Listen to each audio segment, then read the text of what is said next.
That's what I want. 250, that's too many. I need a short video. Top 10 bizarre historical facts that sound made up. Chat, let's do that one. Top 10 bizarre historical facts that sound made up. Some historical facts are just too bizarre to believe. What famous video game company was around at the same time as Jack the Ripper? What prehistoric animal was still alive at the time the pyramids were being built? Who is Mike the Headless Chicken? Watch and find out. Alright, how insane is... First of all, if I hear one I've heard before, I'm gonna be pissed. Just gonna say that.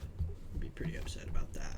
This Nintendo was around at the same time Jack the Ripper was stalking the streets. Yeah, Nintendo's actually been around since the 80s. The 1880s. It was founded in 1889 in Japan by a craftsman named Fusijiro Yamauchi. Of course, the company really took off in 1981 with Donkey Kong and Super Mario Bros. A few years later, but they started out making handcrafted playing cards in the late 1800s. So Nintendo went from making, I thought it was just a video game company, but they were making plain hand cards. They were making the video games at the time, back in the 1890s. That's cool, because what they were making was probably like top of the line video game, like what they were making in the 1980s. You know? That's cool. The Ripper's spree was carried out in 1888, but not only was he still being whispered about in the streets and written about in the paper at the time, but there were several killings lasting into the early 1890s that some people speculated the Ripper was responsible for. Nintendo and Jack the Ripper, two things I would have never associated with each other. Very weird to picture a company that feels so contemporary, being around at the same time as the man who's often referred to as the first modern day serial killer. Star Wars and the Guillotine, or Guillotine, some people say it either way. Star Wars, one of the first modern day blockbusters. It spawned a whole new genre of cinema. It's probably the most iconic film franchise in history. Star Wars is old by... Bro, what I think it's about to say that someone got their head chopped off with a guillotine at the same time a certain Star Wars movie was made, and I've heard it before, bro. That's not interesting if you've heard it, but chat or YouTube audience, if y'all have heard it, I just spoiled it and I apologize, but still, I don't want to hear ones I've heard before, bro. And that's my guess. My guess could be wrong. Like Gen Z standards, like sure, but in the grand scheme of things, it's very modern. People are still fans to this day. Disney churns out subpar Star Wars content like every month, so it may be kind of surprising to learn that the first Star Wars movie came out the same year that France carried out its last execution. What'd I just say? What'd I just tell you? It's still cool though.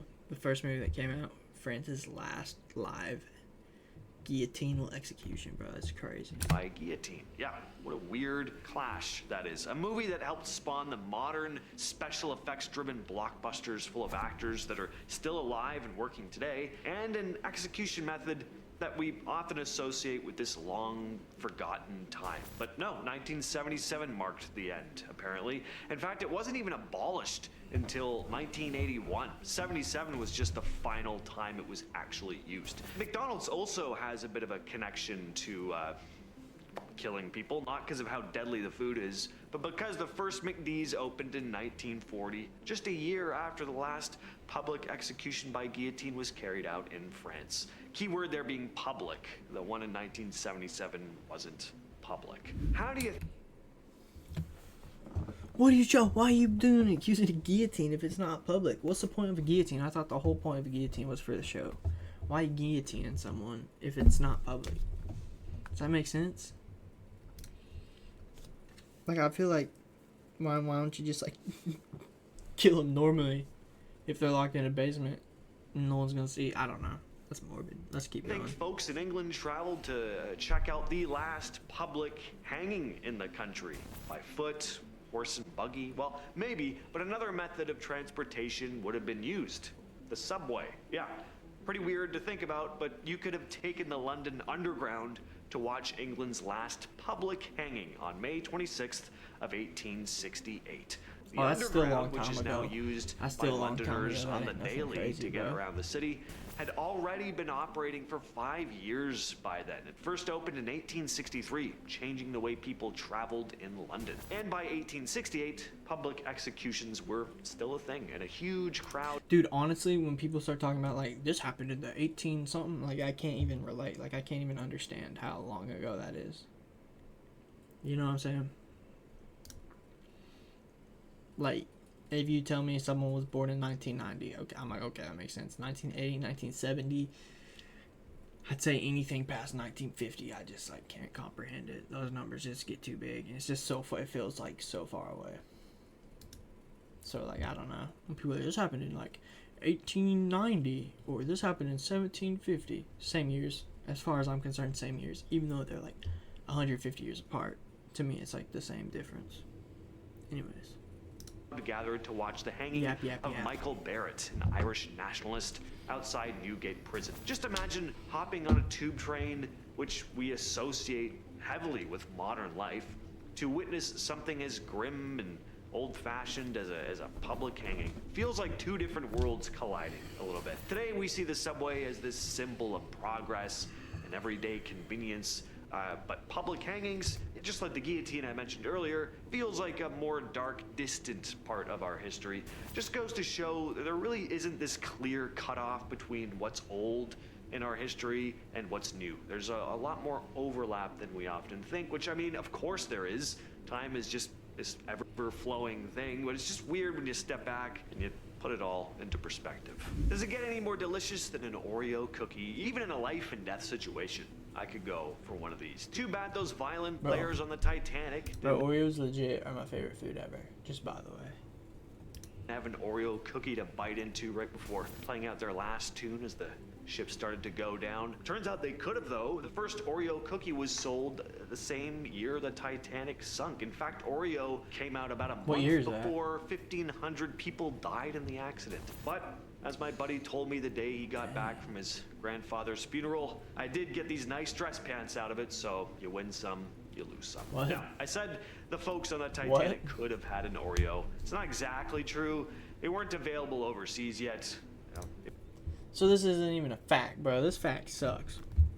Oh, the Oreo came out in this time. Like, this fact is boring. If they had made it to their destination, they could have tried one, but instead of dunking a delicious cookie in a cool glass of milk, they were dunked themselves into ice-cold water, never to return.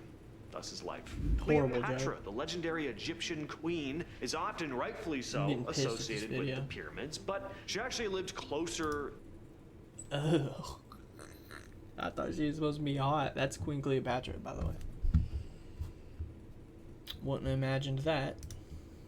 To a more modern historical event than the construction of the Great Pyramids. Believe it or not, but Cleopatra lived closer to the first moon landing than the building of the pyramids in Giza. How nuts is that to think about? She lived from 69.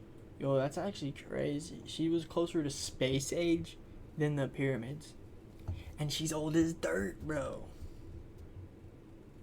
She's legit been dead hundreds of years and still was closer to the space age than the pyramids.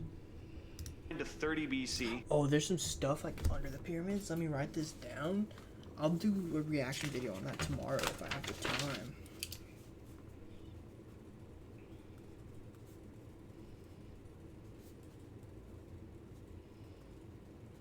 Yeah, that'll be a good stream tomorrow.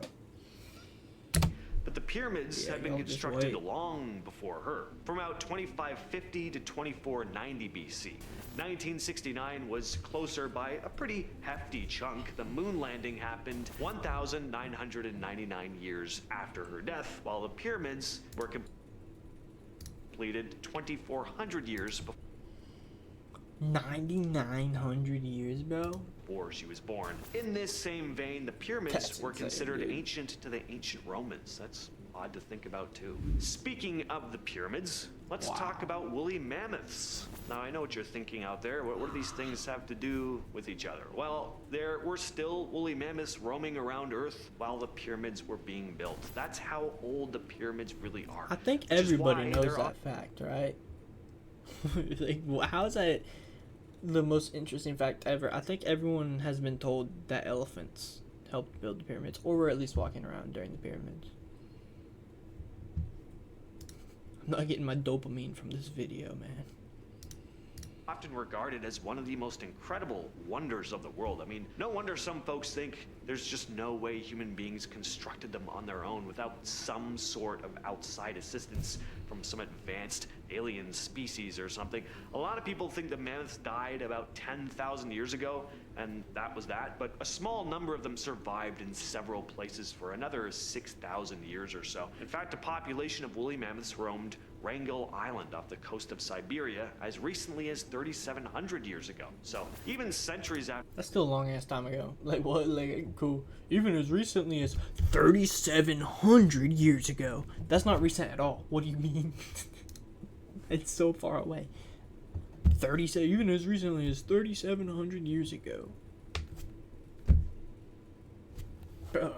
After the Great Pyramid of That's Giza real and recent, Stonehenge bud. was completed, Good these job. prehistoric mammoths were still roaming the earth. What do you think is older, Oxford University or the Aztec Empire? Yeah, it's Oxford. It's pretty wild to think about, I've but heard this one Oxford too. University is actually older But than the Aztec it's like a ton of Empire. little facts The in the whole Aztecs, video, who so are it makes up for famous it. for their impressive temples and all their rich culture, they started building their capital city, Tenochtitlan, in 1325. That's the same place we now I thought call they were from, Mexico like, City. biblical Meanwhile, times. over in England, Oxford University had already been up and running since 1096. That's just crazy to think about. While Oxford students were hitting the books, the Aztecs were 1096. just beginning to lay the foundations of their... I feel thought college was like a now thing. I thought that was like a modern thing, but apparently they had them in like 1806. Is that what bro just said?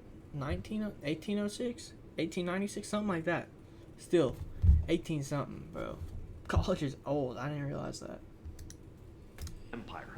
Mostly because today Oxford is still very much around. New students arrive every year, while the Aztec Empire feels again like this long lost age where there are only these mysterious esoteric remnants left behind.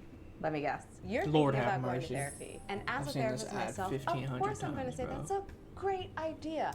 Just weird to think about. You'd probably think anyone directly associated with the Civil War died a long time ago, but that is not the case with Helen Viola Jackson. She was born in 1916 and was the last surviving widow of a Civil War veteran. And when did she die? 1916. When was the Civil War?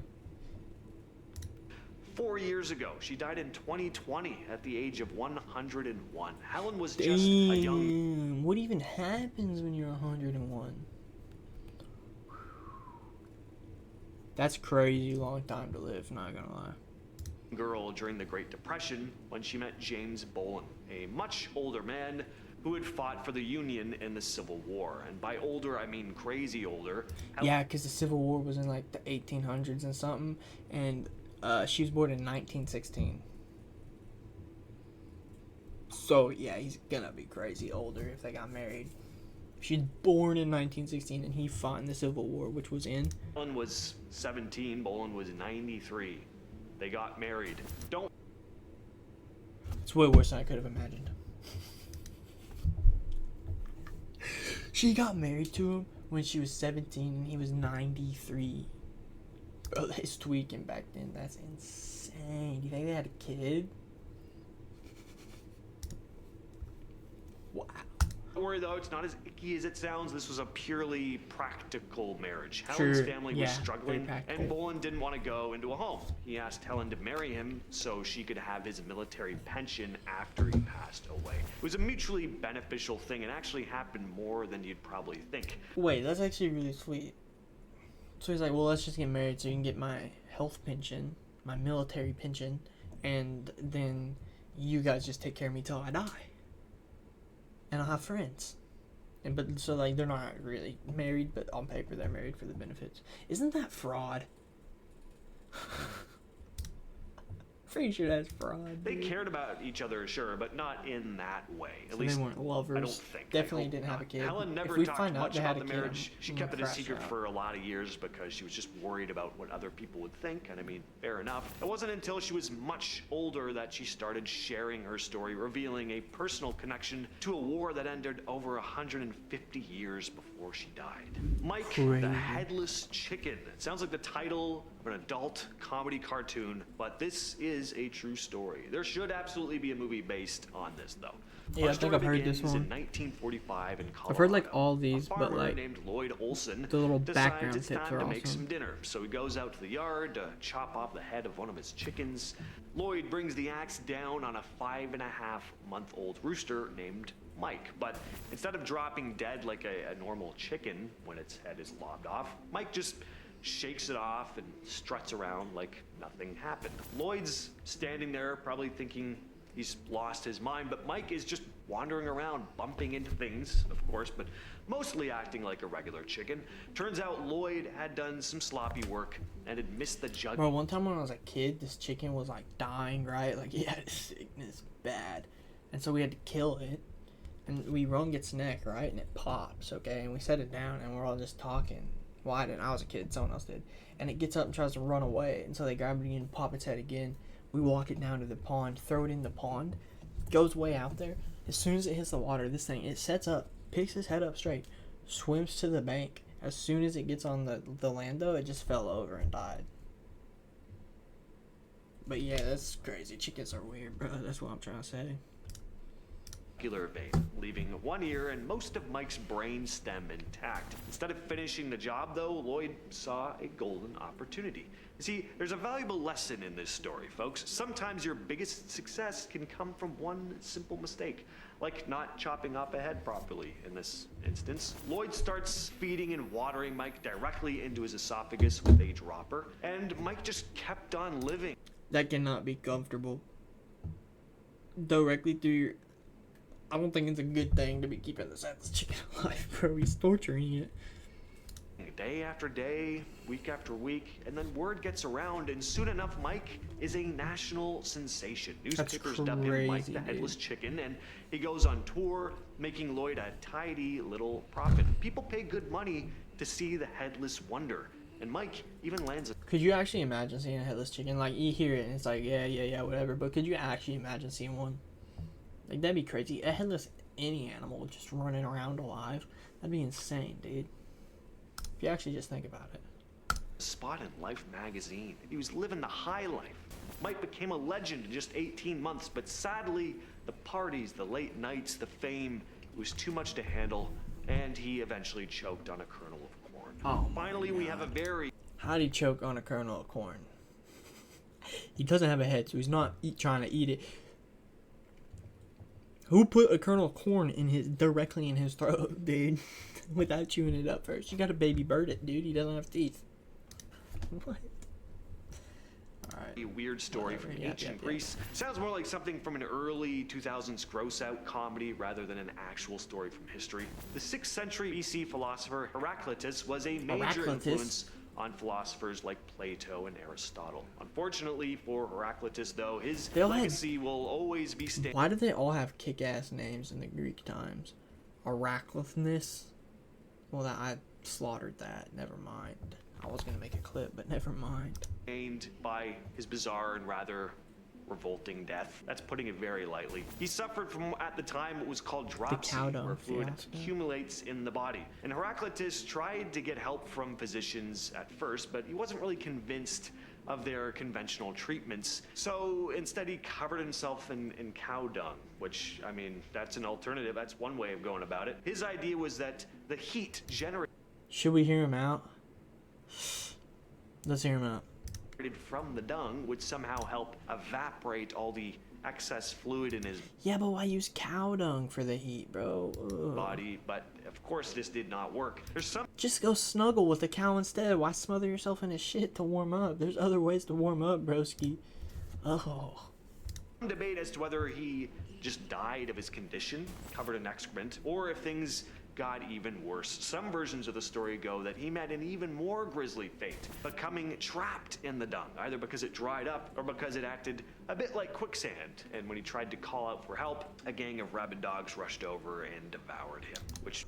Could you imagine, dude? You laying in just a deep ass pile of dung, and then you like can't get up because it's like sucking you back, and it gets in your face and your mouth and your nose, and you scream for help, and then dogs just start carrying you limb by limb. Well, that's how Heraclitus died. And that's awful. And Heraclitus is important because he is one of the great philosophers. We're learning, chat.